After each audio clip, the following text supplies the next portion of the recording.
Well, Supreme Commander takes place in the far future. It has three factions: the United Earth Federation, the Cybran, and the Aeon Illuminate. You are the Supreme Commander coming in to end the infinite war, this war that's raged over 1,000 years, and so you've got a pretty important job to do.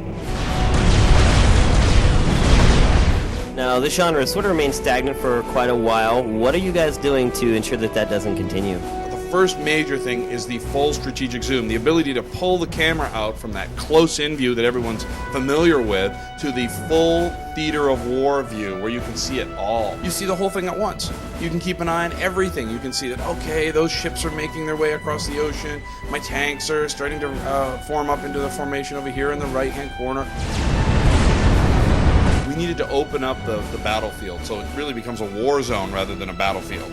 And that way then you can have multiple battles taking place. You can have a little island out in the middle of this big ocean with a nuclear facility on it that you've been secretly building. Really cool stuff can emerge when you get into those kinds of scales.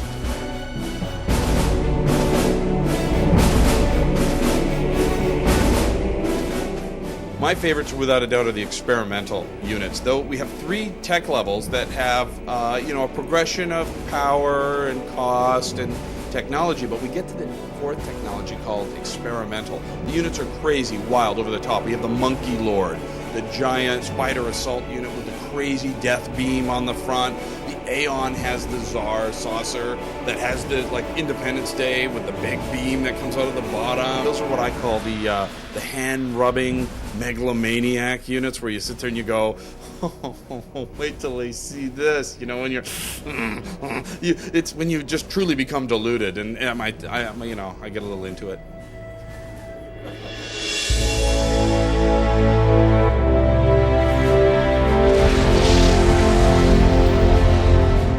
What's cool about the nukes is we have, first of all, a whole bunch of different kinds of nukes. Nukes don't just come in one flavor. There's tactical nukes, there's strategic nukes, there's anti-nukes. You've got to drop that nuke right into the heart of someone's base. So it means you got to fly recon, you have to have good intel. Now nukes are pretty devastating, but it still matters where you shoot a nuke. What happens is when the nuke comes into radar range, it fires it. Now, if that nuke is going to land right at the very, very edge, it's possible the anti-nuke can't get out there. It's all simulated. So it's not about the game's accuracy or the algorithm. It's about real-world simulation. So when there's a miss, it's because of the circumstances rather than the code or the algorithm used to intercept nukes. If you have a base commander that you've assigned to that base commander will go about putting all those structures back the way they were, which allows you to focus on the battles taking place out there. So there's also a way to bring other units in to help you manage and run your base.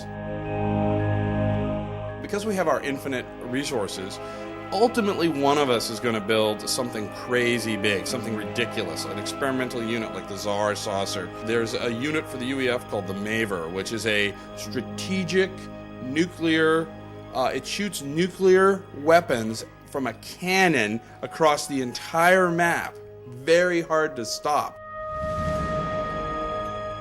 When a game goes on and on for a while, you got to start thinking about the fact that someone's going to build a real crazy, over-the-top experimental weapon and end the game. Aside from the global warfare, what other aspects of Supreme Commander you think will separate it from other RTS games?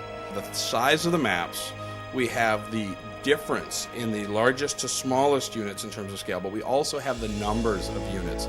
We have a much, much higher unit cap.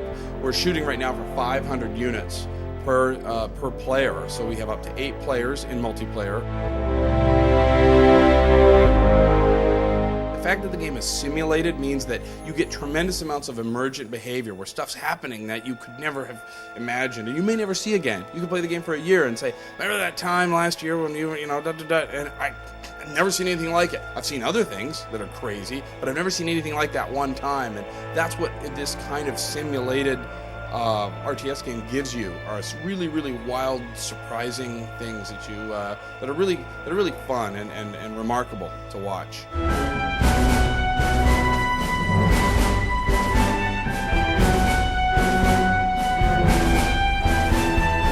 there are things that we're doing that no one has done before, up to and including the ability to move the UI around on the screen.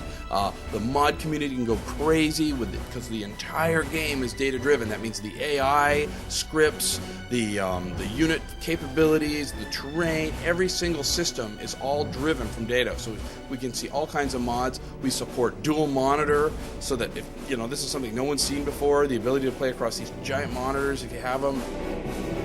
We've got the rebuild bonuses. For example, in one of our features, if you're building a factory, you don't even have to wait for it to finish. You can click on the factory and queue up all the orders and then hit the repeat button and just keep pumping out units before it's even built, which is pretty wicked. And it saves you time and it makes it more fun and allows you to go up to that next level and truly be the Supreme Commander. We're coming out early next year, January, February.